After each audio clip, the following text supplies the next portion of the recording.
నమస్తే, welcome to DD9 వార్త. Right, నిన్న రాష్ట్ర వ్యాప్తంగా కవిత ప్రెస్ మీట్ కుదిపేసింది. ఇంకా అంతకన్నా ఎక్కువ కేసీఆర్ కుటుంబాన్ని, బీఆర్ఎస్ పార్టీని పూర్తి స్థాయిలో కుదిపేసింది. కూకటి వేళ్లతో సహా అవినీతి ఎలా జరుగుతుంది బీఆర్ఎస్ పార్టీలో, ఏ విధంగా బీఆర్ఎస్ పార్టీ నాయకులు కాళేశ్వరం విషయంలో కావచ్చు, ఇసుక దందా కావచ్చు, ఇంకా వివిధ ఇటు విల్లాలలో కావచ్చు, ఏ విధంగా దోచుకున్నారనే విషయాల్ని పూర్తిగా కవిత బయటపెట్టింది.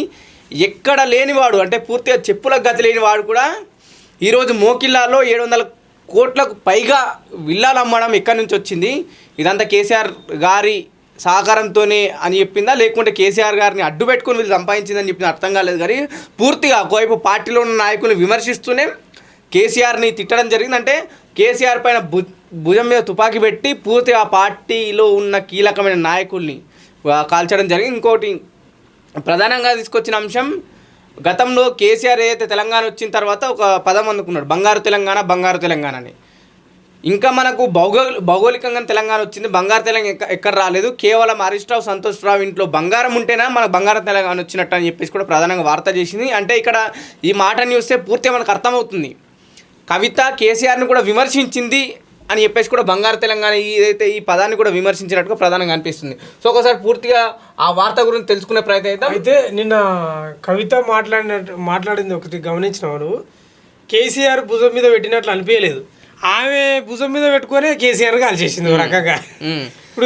ఇప్పుడు హరీష్ రావుకు, సంతోష్ రావుకు పోయేది ఏం లేదు, ఇప్పుడు కేసీఆర్ మొత్తం డ్యామేజ్ అయిపోయాడు. 2-3 అంశాలు తీసుకున్నాం, సామాజిక తెలంగాణ అంశం తీసుకున్నది, భౌగోళిక తెలంగాణ అంశం తీసుకున్నది, బంగారు తెలంగాణ అంశం తీసుకున్నది. ఇవన్నీ బీఆర్ఎస్ పార్టీ ప్రస్తుతం అసెంబ్లీలో మాట్లాడుతున్న అంశాలు. మేము మా పార్టీ 9.5 ఏళ్ళ అధికారంలో ఉన్నప్పుడు వివిధ సామాజిక వర్గాలకు అన్నిటికీ కార్పొరేషన్ చైర్మన్లు కావచ్చు, లేకపోతే మంత్రి పదవులు అందరికీ ఇచ్చినామని కేసీఆర్ కావచ్చు ప్రస్తుతం ప్రతిపక్ష పార్టీ బీఆర్ఎస్ చెప్తుంది.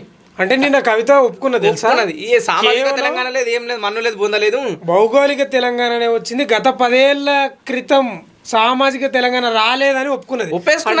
కేసీఆర్ గారి నాయకత్వం వేస్ట్ అని చెప్పింది ఒక మాటలో, నిజంగా చెప్పింది. బంగారు తెలంగాణ విషయంలో కూడా కేవలం హరీష్ రావు, సంతోష్ రావు ఇంట్లోనే బంగారం ఉంది, మా ఇంట్లో, నా అన్నింట్లో, మా కేసీఆర్ ఇంట్లో ఎక్కడ కూడా బంగారం లేదు, బంగారు తెలంగాణ కాలేదు అని చెప్పేసి కూడా మాట్లాడుతుంది. అయితే గత 10 ఏళ్ల పాలనను ఏకిపారేసింది ఒక రకంగా, అయితే ఒక రకంగా ఏకిపారేసింది. కేవలం ఇక్కడ హరీష్ రావు అందరు ఏమనుకుంటే హరీష్ రావు, సంతోష్ రావు అని అనుకుంటుంది. అక్కడ హరీష్ రావు, సంతోష్ రావు ఇంటి బయటోళ్ళు కాబట్టి అన్నది, ఇంటోళ్ళని అనలేక. అది ఇక్కడ ఇరిగేషన్ శాఖ మంత్రిగా పనిచేసిండు, ఆర్థిక శాఖ మంత్రిగా పనిచేసిండు, ఒకవైపు హెల్త్ మినిస్టర్గా పనిచేసిండు, మాజీ శాసనసభ్యుడుగా పనిచేసిన రాజ్యసభ మెంబర్గా పనిచేసిన సంతోష్ రావు కేసీఆర్ కి తెలంది, కేసీఆర్ కళ్ళు మూసుకుంటే లేకపోతే దుర్యోధుల కళ్ళ గంతలు కట్టుకుంటే మన జరిగిందంటే అది అవాస్తవం. ఎందుకంటే కేసీఆర్ ని ఓడించలేక చంద్రబాబు, రాజశేఖర్ రెడ్డి గతంలో ఉద్యమం సమయంలో కొత్త పార్టీ పెట్టిన కొత్తల్లోనే తనన్నీ ఎదుర్కొని బయటకు వచ్చిండు. ఇవేం తెలియకుండా జరిగిందంటే నమ్మశక్యంగా లేదు, ఉండదు. ఓ రకంగా కవిత ఏం చేసిందంటే కాళ్ళు చేతులు 2 చేతులు 2 కాళ్ళు ఇడిచి పడేసింది. ఇప్పుడు తలకాయ మొండే ఒకటి ఉంది, వాళ్ళు దండాడాలి. ఇప్పుడు వైపు కేసీఆర్, హరీష్ రావు, కేటీఆర్, సంతోష్ రావు ఒక టీం, కవిత ఒక టీం అయిపోయింది. కవిత, రమ్యారావు ఇంకో టీం అయిపోయింది. మళ్ళీ అదో పంచాయతీ. ప్రెస్ మీట్ తోటి బీఆర్ఎస్ కాలు చేతులు మొత్తం నుగ్గు వేసేసింది. మళ్ళీ ఇప్పుడు సర్జరీ చేయాలి.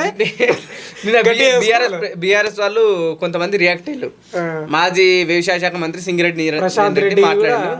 కొంతమంది అంటే డైరెక్ట్గా వీడియో ముందు రియాక్ట్ కాలేరు, కానీ కొంతమంది ఫేస్బుక్లో అక్కడిక్కడ రియాక్ట్ అయ్యారు. నేను సింగిరెడ్డి, నిరంజన్ రెడ్డి ప్రెస్ మీట్ పెట్టి ఇక్కడ కూడా కవిత పేరు తీయకుండా హరీష్ రావు చేసిన త్యాగం అంతా ఇంత అని పొగుడుకుంటా చెప్పాల్సింది చెప్పింది. పూర్తి స్థాయిలో కవిత కౌంటర్ ఇచ్చేందుకు లేరు. కాదు, మీరు ఎంత పొగిడినా, మీరు ఏం గజం ఎగిరినా కాలు చేతులు ఇచ్చేసింది. నిన్నటి వరకు ఒక మాట, నిన్నటి వరకు కవిత ప్రెస్ మీట్ పెట్టి ఎగ్జాంపుల్ హరీష్ రావు మీద సంతోష్ రావు మీద చెప్పే వరకు నేరెళ్ళ ఘటన ఎవరిపైన అనుకున్నావు? నేను కేటీఆర్ అనుకున్నా. నాకు తెలిసి నేరేళ్ల బాధితులు బయటికి రాలేదు. నేను అదే అన్నా, నేరేళ్ల బాధితుల్ని నాకు తెలిసి నిన్నటి వరకు కడితే మీ కొట్టడానికి కారణం ఎవడంటే విశ్వజిత్ కంపాటి అని అప్పుడున్న IPS, లేదంటే అక్కడ ఉన్న ఆ కేటీఆర్, బీఆర్ఎస్ ప్రభుత్వం. కానీ ఎక్కడ కూడా సంతోష్ రావు పేరు అని ఎవరికి తెలియదు, అసలు ఉన్నాడని కూడా తెలియదా? ఉండొచ్చు ఆయన చెప్పింది, కవిత చెప్పింది కదా నిన్నటి వరకు అంట. నేను ప్రెస్ మీట్ పెట్టక ముందు వరకు ఇప్పుడు మనం నమ్మనికే లేదనుకోవచ్చు. సంతోష్ రావు కూడా ఎట్లుంటాడు, అమాయకులు లాగా ఉంటాడు. మన స్వాతి ముత్యం సినిమాలో ఆయన ఉంటాడు చూడు, కమలాసన్, అట్లనే ఉంటాడు. కానీ నమ్మనికే లేదు. అమాయకంగా ఉన్నోళ్ళు మెత్తగా ఉన్న వాళ్ళు డేంజర్ వాళ్ళు నల్లిగుండలు పిల్లలు చేస్తారు అదే